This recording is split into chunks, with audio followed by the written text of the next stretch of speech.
Les anciens disent que le diable ne vient jamais avec des cornes, mais avec tout ce que votre cœur désire. Un regard. Un présent. Un pacte scellé par un simple sourire, et la lumière de votre vie commence à s'éteindre. Car dans l'ombre, chaque faveur réclame son dû, et certains contrats ne se brisent que dans le sang. C'est l'histoire de Mina, une jeune fille calme, polie et réservée. Elle vit avec ses parents dans une famille modeste, attachée aux valeurs et aux principes. Fille unique, Mina aide sa mère à vendre au marché. Elle est toujours à ses côtés et très impliquée dans ses activités commerciales. Mina est belle, intelligente et disciplinée. Elle est un modèle pour beaucoup d'enfants et une élève exemplaire. Elle était connue de tout le quartier, une véritable référence. Beaucoup d'hommes voulaient d'elle, mais Mina n'avait jamais été intéressée. Elle n'avait jamais connu d'homme. Mina a une amie qu'elle considère comme sa sœur, avec qui elle a grandi. Son nom est Annie, une fille sournoise, sage en apparence mais très rebelle. Issue d'une famille modeste également, elle est la cadette d'une fratrie de 6 enfants.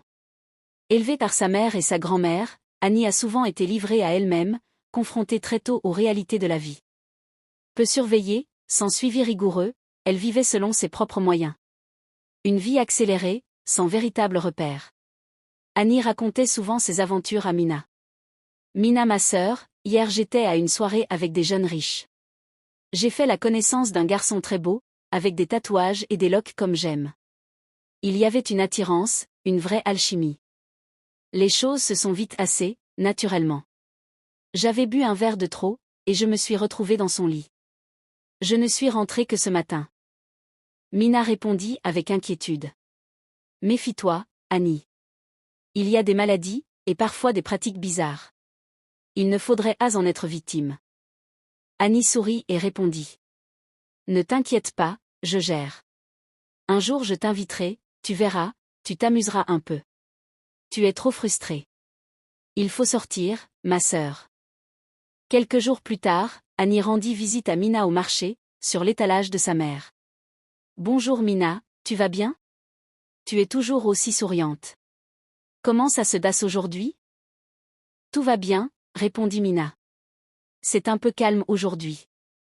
Pendant leur discussion, Annie montra à Mina plusieurs photos de jeunes hommes élégants sur son téléphone. Regarde, ils ne sont pas beaux? Ils étaient à la dernière soirée à laquelle j'ai assisté. Regarde, c'est celui-ci qui m'a offert ce téléphone. D'ailleurs, il y en aura une ce samedi. Il faudrait que tu viennes avec moi. Mina répondit calmement. Je ne suis pas intéressée, Annie. Je ne vais pas en soirée. Mes parents ne voudront jamais, et en plus je n'ai pas de tenue pour ce genre d'occasion. Annie insista. Tu n'es pas obligée de rester toute la soirée. Tu viens juste voir, te détendre un peu, puis tu rentres quand tu te sentiras fatiguée. Mina hésita. Et mes parents, qu'est-ce que je vais leur dire? Annie répondit sans réfléchir. Que tu vas à l'anniversaire d'une amie de l'école. Juste faire un coucou et déposer le cadeau. Après hésitation, Mina accepta. 2 jours avant la soirée, Mina demanda la permission à ses parents, expliquant qu'il s'agissait de l'anniversaire d'une camarade de classe. Son père refusa catégoriquement, tout comme sa mère.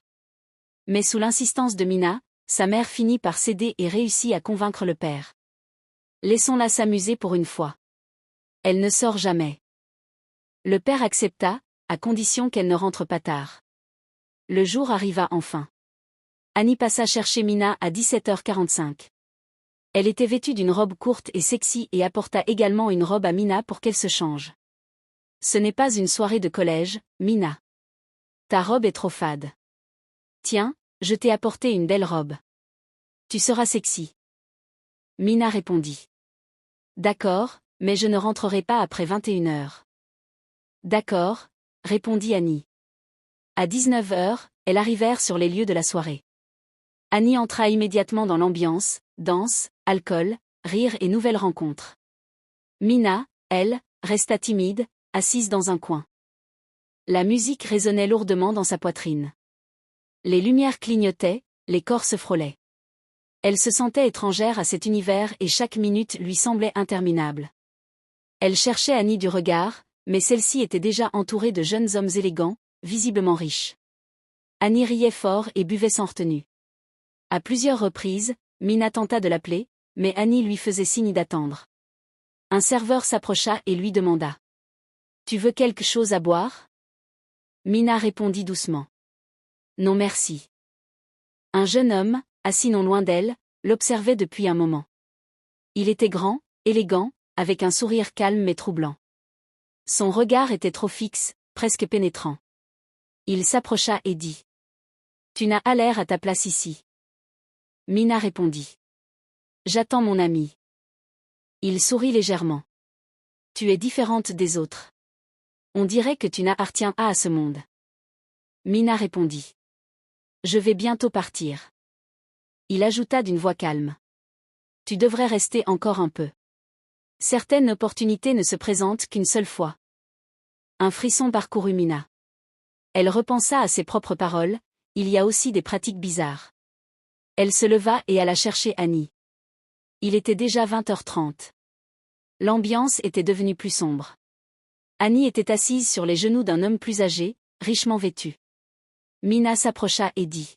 « Annie, on doit rentrer. » Annie répondit en riant. « Détends-toi. Viens boire un peu. » Mina tenta de protester. « Non, il est tard, mon père. » Elle n'eut pas le temps de finir sa phrase qu'Annie rétorqua sèchement. « Ton père. Toujours ton père. Tu es trop coincée, Mina. » Blessée par ces mots, Mina décida de partir seule. À la sortie, un vertige violent la saisit. Son corps vacilla. Une main la retint fermement. Une voix grave demanda. « Ça ne va pas ?» C'était le jeune homme. Mina répondit d'une voix faible. « Je me sens mal. » Il lui demanda calmement. « Veux-tu que je te raccompagne ?»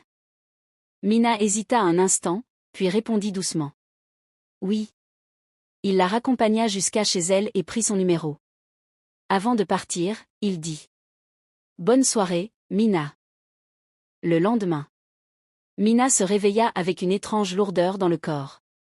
Elle avait dormi profondément, trop profondément. Elle se leva pour aider sa mère au marché, comme elle le faisait chaque matin, mais quelque chose n'allait pas. Son esprit était enrhumé. Elle resta longtemps pensive. Elle repensait à sa voix calme, à sa manière de parler posée, presque rassurante. Il n'avait rien d'agressif, rien d'insistant. Au contraire, il semblait respectueux et attentionné, contrairement aux hommes dont Annie parlait habituellement. Samuel. C'était ainsi qu'il s'était présenté. Mina était dans sa chambre, assise sur son lit, son téléphone à la main. Un numéro s'affichait sur l'écran. Il dit au téléphone. « Bonjour Mina, c'est Samuel. Je voulais savoir si tu te sentais mieux aujourd'hui. » Mina répondit timidement. « Oui, merci beaucoup de t'être inquiétée. » Samuel continua. « J'ai senti que tu n'étais pas bien hier. Ce genre d'endroit peut être oppressant pour quelqu'un de sensible comme toi. » Ces mots touchèrent Mina profondément. Quelqu'un de sensible comme toi. Personne ne lui avait jamais parlé ainsi. Ils discutèrent longtemps. Samuel parlait peu de lui, mais posait beaucoup de questions sur Mina, ses études, ses parents, sa vie au marché, ses projets. Mina, elle, répondait avec sincérité, sans méfiance. Après l'appel, elle ressentit une étrange sensation, un mélange de réconfort et d'inquiétude qu'elle n'arrivait pas à expliquer. Dans l'après-midi, Annie appela Mina. Sa voix était plus basse que d'habitude. Elle dit. « Bonjour Mina. Je sais que je me suis mal comportée hier soir envers toi. J'ai appris ce qui s'est passé et je te demande pardon. Ce n'était pas intentionnel, j'étais sous l'emprise de l'alcool. » Mina resta silencieuse quelques secondes, puis répondit honnêtement. « Je t'en veux un peu, mais ce n'est pas grave. Tu as reconnu tes erreurs, c'est le plus important. » Annie répondit avec émotion. « Merci. Tu es vraiment différente, Mina. » Puis elle ajouta. « J'ai aussi appris que quelqu'un t'a raccompagnée ?» Mina répondit. « Oui. Un homme gentil a accepté de me raccompagner. Il s'appelle Samuel. » Annie répéta doucement. « Samuel ?» Un court silence suivit, puis elle dit. « D'accord. Je suis ravie que tu ailles bien. Je vais te laisser te reposer, ma sœur. » Après avoir raccroché, Annie resta longtemps immobile, le regard perdu. Elle savait quelque chose que Mina ignorait encore. Elle se souvenait très bien de Samuel. Trop bien. Ce nom lui serra la poitrine. Les jours suivants, Samuel continua d'appeler Mina. Toujours à des heures correctes. Toujours respectueux. Il ne demandait jamais à la voir le soir, ni dans des lieux douteux. Parfois, il proposait doucement. Si tu veux, je peux passer un de ces jours au marché et dire bonjour à ta mère. Cette proposition troubla Mina. Peu d'hommes osaient parler ainsi si tôt. Pourtant, certains détails la dérangeaient sans qu'elle sache pourquoi. Samuel évitait toujours de dire où il travaillait exactement. Et il connaissait des choses sur elles qu'elle ne se souvenait pas lui avoir dites. Les semaines passèrent. Samuel s'intégra lentement dans la vie de Mina, comme une ombre douce qui s'allonge sans qu'on s'en rende compte. Il l'appelait après les cours, parfois le matin avant qu'elle ne parte au marché. Il était attentif et doux. N'oublie pas de manger. Couvre-toi, il va pleuvoir aujourd'hui. Ces petites attentions, simples mais constantes, comblaient un vide que Mina ne savait même pas porter en elle. Un samedi matin, Samuel se présenta enfin au marché. La mère de Mina leva les yeux, méfiante. Elle observa longuement cet homme trop calme, trop posé, trop sûr de lui. Samuel dit avec politesse. « Bonjour maman. Je suis Samuel. J'entends beaucoup parler de vous. » La mère répondit par courtoisie, mais son cœur se serra. Elle ressentit ce frisson étrange, ce malaise silencieux que seules les mères connaissent. Le soir même, elle parla à Mina. « Ma fille, cet homme ne me rassure pas. Il parle bien, mais son regard est lourd. » Mina répondit avec agacement. « Maman, tu vois le mal partout. Il m'aime. Il me respecte. Tu ne le connais pas. » C'était la première fois que Mina élevait la voix contre sa mère et refusait d'écouter ses conseils. Peu à peu, Mina commença à s'absenter plus souvent. « Je vais réviser chez une amie. Je rentrerai un peu tard aujourd'hui. » Samuel lui offrait des vêtements, un téléphone plus moderne, de l'argent pour ses besoins. Il lui murmurait souvent. « Tu mérites mieux que cette vie de privation. » La mère priait chaque nuit. Elle voyait Mina s'éloigner, non seulement physiquement, mais spirituellement. Un soir, Mina ne rentra pas. Puis deux. Quand elle revint enfin, son regard avait changé. Il était vide et dur. Sa mère demanda en pleurant. « Où étais-tu » Mina répondit sèchement. « Ce n'est pas ta vie. Tu m'étouffes. » Ces mots furent plus violents que n'importe quel coup pour sa mère. Samuel, lui, se montrait patient et compréhensif. Il ne précipitait jamais les choses et respectait le rythme de Mina. Ainsi, il installa une confiance aveugle. Là où d'autres hommes auraient réclamé le corps de Mina, Samuel n'évoquait jamais le sujet. Il attendait qu'elle soit prête, qu'elle le veuille. Ce que Mina ignorait, c'est que Samuel n'était pas un homme ordinaire. Il venait d'intégrer un cercle ancien et silencieux, auquel il appartenait désormais. Un cercle où l'on ne parle pas mais où l'on agit. Un monde où la richesse ne se gagne pas par le travail, mais par le sacrifice. Il travaillait avec des esprits redoutables, qui prenaient possession des jeunes femmes en échange de richesses. La condition était claire. S'accoupler à une jeune femme pure, sincère, sans méfiance. L'acte devait ouvrir une porte. Son rôle était de trouver une femme vierge et pure, dans laquelle ses esprits trouveraient refuge et travailleraient. Mina était aveuglément amoureuse de Samuel, elle l'appelait affectueusement « Samy ». Il était désormais le centre de sa vie. Un samedi soir, Samuel invita Mina chez lui. Tout se passa bien, dans une ambiance romantique, chaleureuse et paisible. Elle y passa 3 jours, car il fallait qu'elle passe 3 jours d'affilée chez Samuel. La maison de Samuel était un temple. Mina, en passant ces 3 jours chez lui, était juste en préparation pour le rituel. Au 3e jour, afin de prouver son amour, Mina décida de lui offrir ce qu'elle avait de plus précieux. Elle ne le savait pas, mais elle était déjà sous l'emprise de Samuel et ses esprits. Cette nuit-là, Mina crut offrir son amour, son corps et sa virginité. En réalité, elle offrit son autel intérieur. Elle échangea son âme. Tout était scellé pour Samuel. Sa vie pouvait alors prendre une autre dimension. Après cela, Samuel devint plus attentionné. Et offrait beaucoup plus de cadeaux à Mina. Il observait. Il attendait. Quelque temps après, Mina tomba enceinte. Une grossesse qui se solda par une fausse couche. Elle était triste et abattue, mais Samuel était là pour la consoler. Il pleurait avec elle, mais dans son cœur il jubilait, car tout se passait comme prévu. Et autour de Mina, tout se dégrada dans le silence. La captivité de Mina se fit doucement. Sa transformation ne fut pas brutale. Elle fut lente, silencieuse, presque imperceptible. D'abord, ce furent des changements d'humeur. Des colères inexpliquées. Des silences prolongés. Des regards absents. Puis vinrent les nuits sans sommeil. Mina disait entendre des murmures, des voix lointaines. Elle se réveillait en sursaut, le cœur battant, le corps en sueur. Elle se mit à aimer ce qu'elle détestait autrefois. Les lieux sombres. La musique assourdissante.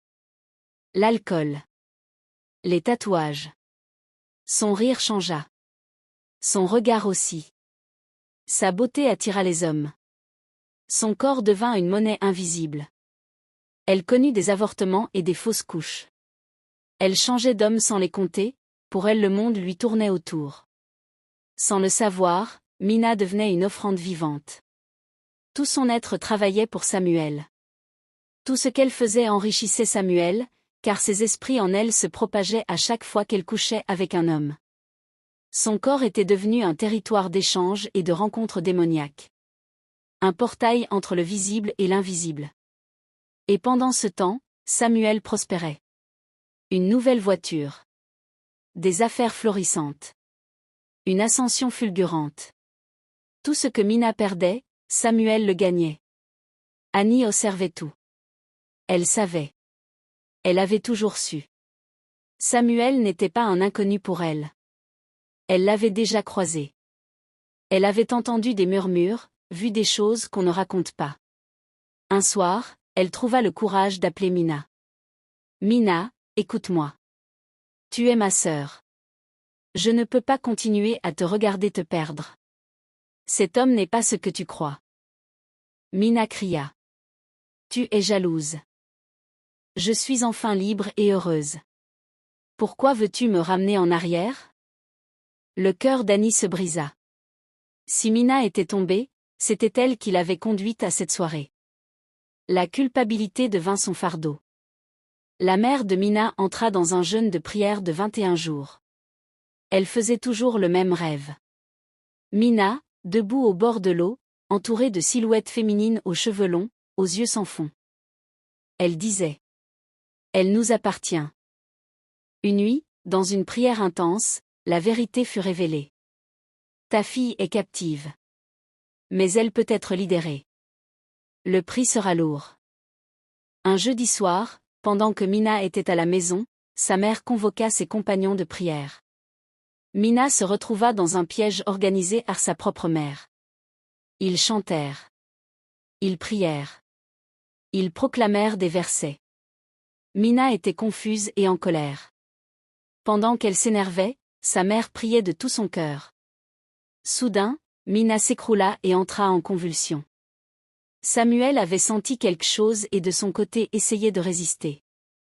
Il refusait de perdre sa source de richesse. Un combat violent s'engagea entre les esprits et les prières. Mina cria. Résista. Pleura. Puis, après une longue lutte, le silence. Quand elle se réveilla, elle était brisée, mais vivante. Elle était toute maigre, fatiguée. Sa mère l'embrassa en pleurs. Je t'aime ma fille. Samuel avait disparu. Riche. Libre. Mina, elle, portait les conséquences. La honte. Les séquelles. Mais elle respirait encore. Les conséquences étaient lourdes, la voyante lui dit, ma fille, je vais te dire une vérité. Elle est dure à entendre mais c'est le prix que tu as payé. Tu ne mettras plus au monde, car tes enfants ont été sacrifiés. Ce fut un traumatisme pour Mina, un choc énorme. Mina ne fut plus jamais la même. Mais elle apprit à vivre autrement. Elle retourna au marché. Elle parla. Elle témoigna. Et parfois, au coucher du soleil, elle murmurait. La liberté sans sagesse est un piège. Ce n'est pas seulement l'histoire de Mina. C'est celle de nombreuses âmes pures livrées à la naïveté, à la trahison et au pacte invisible. Mina croyait avoir trouvé l'amour dans la douceur et la gentillesse de Samuel, sans savoir qu'en une seule soirée, en lui ouvrant son cœur, elle laissait entrer le diable dans sa vie et condamnait son destin. Elle croyait aimer, sans savoir qu'elle était déjà choisie. Merci du fond du cœur d'avoir prêté l'oreille à cette histoire jusqu'au bout. Si le destin de Mina et les mystères de l'amour et le piège vous ont transporté, n'oubliez pas de laisser une trace de votre passage, un j'aime pour soutenir le récit, un partage pour faire voyager l'histoire, et surtout, abonnez-vous pour ne rien manquer de nos prochaines veillées. Le continent a encore des milliers de secrets à vous murmurer. Restez connectés, on se donne rendez-vous très bientôt pour une toute nouvelle histoire, encore plus intense. À très vite sous l'ombre du baobab.